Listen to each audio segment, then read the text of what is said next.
Do you like driving at night? There are many people who enjoy driving at night, since they have the entire road to themselves. But you might change your mind after you listen to today's story. Manuel was driving alone in his car through a desolate road in the middle of a forest. It was about 7:00 p.m., and it was already getting dark.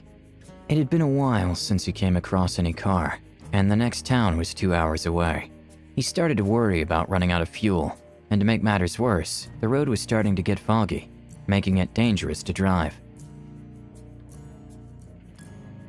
He kept going for a few kilometers, hoping to find a gas station, but the road was still as desolate as ever, and after many hours of driving, he felt how his bladder was completely full. He couldn't stand it anymore and pulled over the car. When he finished, he realized that in front of him there was a strange rock with some inscriptions, which he could barely read due to how dark it was. While he tried to decipher them, he started to feel observed, as if something was hiding in the bushes.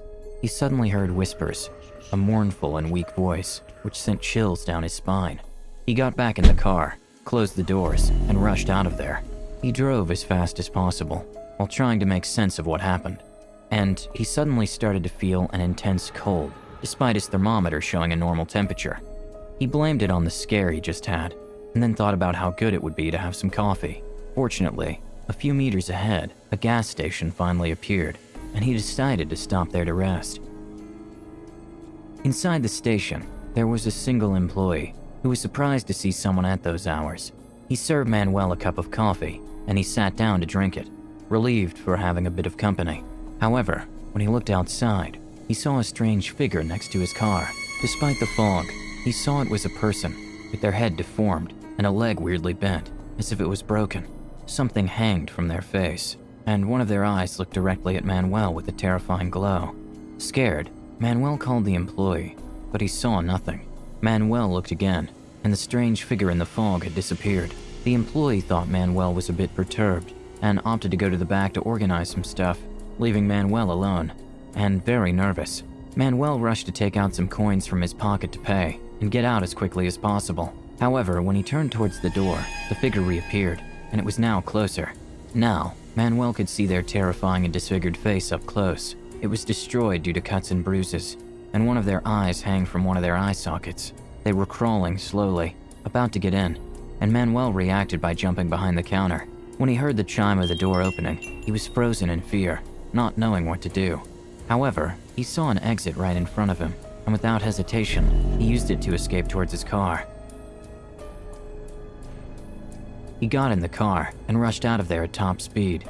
He advanced a few meters when his headlights illuminated in front of him that very same creature, directly looking at him with its only eye. With no time to brake, he tried to dodge the creature as he could, getting off the road and crashing into a tree. The impact made him fall unconscious. When he woke up, he was in an ambulance on the way to the hospital with a male nurse by his side. He told Manuel that he had been very lucky, since the employee at the gas station heard the crash and arrived in time to take him out of the car before it caught fire. It had been very reckless to drive so fast under such dangerous conditions. The nurse also mentioned that recently, another man had an accident not very far from there. His face was completely disfigured and died immediately.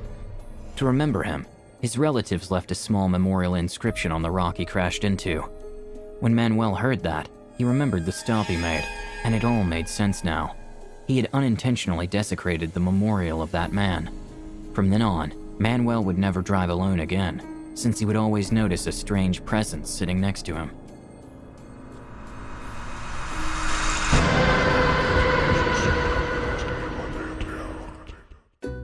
If you enjoyed this video, don't forget to like it. And if you want to see more Draw My Life videos, subscribe to our channel. See you on the next episode.